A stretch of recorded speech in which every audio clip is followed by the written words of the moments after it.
టీవీ7 news కు స్వాగతం. నా పేరు స్వప్న. ఎన్నికల ప్రచారంలో చంద్రబాబుపై విమర్శలు చేసిన వైసీపీ అభ్యర్థి గణేష్ 600 హామీలు ఇచ్చి 60 హామీలు కూడా నెరవేర్చలేదు చంద్రబాబు అని నాతవరం మండలం పి జగ్గంపేటలో ఎన్నికల ప్రచారంలో ఎద్దేవా చేసిన గణేష్ ఎన్నికల ప్రచారాన్ని ప్రారంభించిన వైసీపీ నర్సీపట్నం అభ్యర్థి ఉమా శంకర్ గణేష్ మాట్లాడుతూ ఇంట్లో ఎంతమంది ఉంటే అంతమంది రైతులకు రుణమాఫీ చేస్తానని చేయలేదు అని డ్వాక్రా మహిళలకు రుణమాఫీ చేస్తానని అది కూడా నెరవేర్చలేదు అని చంద్రబాబు వస్తే ఇంటికో ఉద్యోగం అన్నారు, అలా అని నిరుద్యోగులను మేసం చేశారు అని నియోజకవర్గానికి ఒక వృద్ధాశ్రమం అలాగే కేజీ నుంచి పీజీ వరకు ఉచిత విద్య ఇస్తానన్నారు.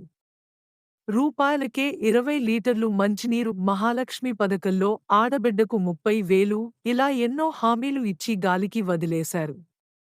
రానున్న ఎన్నికల్లో జగన్ ముఖ్యమంత్రిగా ప్రజలు అందరూ కోరుకుంటున్నారు గణేష్ అన్నారు.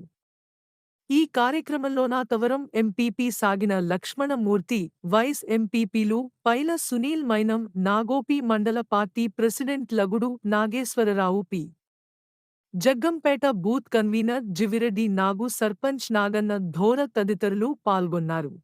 ఇచ్చారని చెప్పి సందర్భంగా మీ అందరూ కూడా అడుగుతున్నాం. అలాగే చాలా చెప్పారు, ప్రతి నియోజకవర్గంలో వృద్ధాశ్రమాలు ఏర్పాటు చేస్తున్నారు, ఎక్కడ నర్సిపట్నంలో లేవు. పేద పిల్లలకు కేజీ నుంచి పీజీ వరకు కూడా ఉచిత ఇచ్చేస్తున్నారు, అది కూడా చేయలేదు. కాలేజీ విద్యార్థులకు ఐప్యాడ్లు ఇస్తున్నారు, అది కూడా చేయలేదు. అలాగే ఇంటింటికి కూడా 2 రూపాయలకే 20 లీటర్ల మంచినీళ్ళు తిని ఇంటింటికి పంపిస్తున్నారు, ఎక్కడైనా పంపించారని చెప్పి అడుగుతుంది ఈ సందర్భం మీ ద్వారా. అలాగే మండలానికి ఒక ఆగ్రో ప్రాసెసింగ్ సెంటర్ ఇస్తున్నారు, అది కూడా లేదు. అలాగే ముఖ్యంగా పేద మహిళలు ఎవరైతే ఉన్నారో డ్వాక్రా మహిళలందరూ కూడా స్మార్ట్ సెల్ ఫోన్లు ఇస్తానని, ఉచితంగా ఇస్తానని చెప్పి ఆ రోజు చంద్రబాబు అన్నారు, ఒకరికైనా ఇచ్చారని చెప్పి అడుగుతున్నా. అలాగే హై స్కూల్ ఇంటర్ విద్యార్థులకు ఉచితంగా సైకిల్ పంపిణీ అన్నారు, ఏమాత్రం కూడా ఇవ్వలేదు. అలాగే అన్నా ఎన్టీఆర్ క్యాంటీన్ గురించి చెప్పాలి.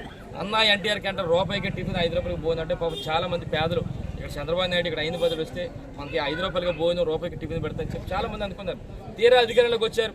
2014లో చంద్రబాబు నాయుడు ముఖ్యమంత్రి అయ్యారు, ఇక్కడ 5 బదులు మంత్రి అయ్యాడు. ఎక్కడైనా పెట్టారంటే అన్నా ఎన్టీఆర్ క్యాంటీన్లు ఎక్కడ పెట్టలేదు.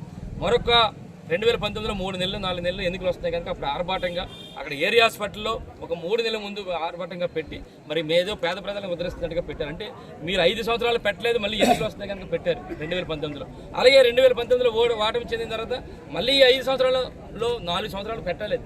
మొన్న చూస్తే ఒక 6 నెలల కిందట మళ్ళీ ఎలక్షన్ వస్తుంది కనుక 2024 ఎలక్షన్లు మళ్ళీ ఏదో ఎన్టీఆర్ క్యాంటీన్లు పెట్టి మరి పేద ప్రజలందరినీ ఉద్ధరిస్తున్నట్టుగా మరి అయ్యన్న పద్ధతి బిల్డప్ వస్తున్న సంగతి ఒకసారి మీ అందరూ కూడా తెలియకూడదు. అంటే ఈ 5 సంవత్సరాలు నువ్వు ఎందుకు పెట్టలేకపోయావు అడుగుతా.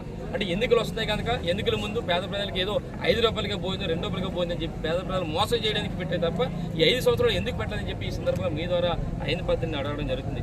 అలాగే చూసి చాలా చెప్పారు, తెల్ల కార్డు ఉన్న ప్రతి ఒక్కరికి కూడా 100 రూపాయలకే మరి నీటి కుళాయిలు కూడా ఇస్తా అన్నారు, ఎక్కడ కూడా ఇవ్వలేదు.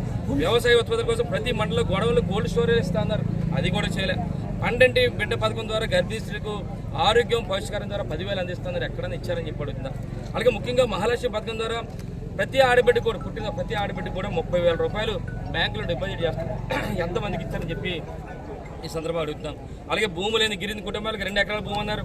అలాగే ముఖ్యంగా చూస్తే నిరుద్యోగులైన ముస్లిం యువతకు స్వయం ఉపాధి కొరకు వడ్డీ లేని రుణాలు 5 లక్షల వరకు కూడా ఇస్తున్నారు. పేద మధ్యతరగతి ముస్లిం వ్యాపార అభివృద్ధి కోసం 1,00,000 రూపాయలు వడ్డీ లేని రుణాలు కూడా ఇస్తున్నారు.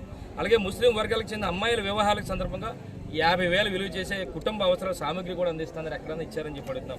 అలాగే దేవాలయాల పూజలకు 5,000 గౌరవేతనం అన్నారు.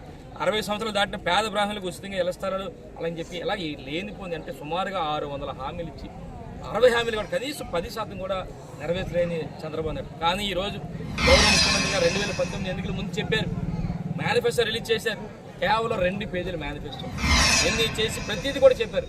ఈరోజు చూస్తే 5 సంవత్సరాల కాలంలో ఎక్కడ పార్టీలు చూడకుండా రాజకీయాలు కూడా అందరికీ కూడా ఏ పార్టీ చూడకుండా అందరూ కూడా ఎన్నో సంక్షేమ పథకాల సంగతి మీ అందరూ కూడా చూశారు. ఈ 5 సంవత్సరాల కాలంలో ఎన్నో వైఎస్ఆర్ చేతి కానీ, వైఎస్ జగన్ అమ్మఒడి కానీ, వైఎస్ఆర్ ఆసరా కానీ ఇలాగా ఎన్నో కార్యక్రమాలు సుమారుగా మేనిఫెస్టోలో 99% మరి పథకాలను కూడా అవలంబించిన నాయకుడు గౌరవ ముఖ్యమంత్రి గారు. అందుకని ఇవన్నీ కూడా ఈ నియోజకవర్గంలో ప్రజలందరూ కూడా ప్రతి ఇంటి కూడా చెప్పాలని ఉద్దేశం మీద ఈరోజు మరి జగ్గంపేట బీజేపీ కార్యక్రమం శ్రీకారం చుట్టడం జరిగింది.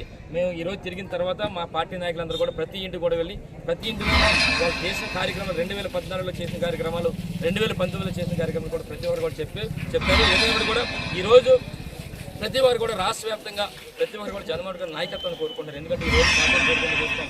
మొన్ననే ఆ మధ్య గడప గడపగా మన ప్రభుత్వ కార్యక్రమంకి వెళ్ళినప్పుడు ఎంతో మంది మరి కలిసినప్పుడు మహిళలందరినీ కలిసినప్పుడు 100% మహిళలందరూ కూడా జగన్మోహన్ రెడ్డి గారి నాయకత్వాన్ని కోరుకుంటున్నారు. ఎందుకంటే వారి పార్టీలు చూడకుండా గతంలో తెలుగుదేశం పార్టీకి ఓటేసినప్పుడు కూడా అది కూడా పక్కన పెట్టి ఈ రోజు జగన్మోహన్ రెడ్డి గారు మాకు పథకాలు ఇస్తున్నారని చెప్పి మహిళలందరూ కూడా పెద్ద ఎత్తున చెప్తున్నారు. అందుకనే రేపు రాబోయే ఎన్నికల్లో రేపు జరగబోయే వచ్చే నెల ఎన్నికల్లో 100% మహిళలందరూ కూడా జగన్మోహన్ రెడ్డి గారిని ముఖ్యమంత్రిగా చేసుకోవడానికి సిద్ధంగా ఉన్నారు.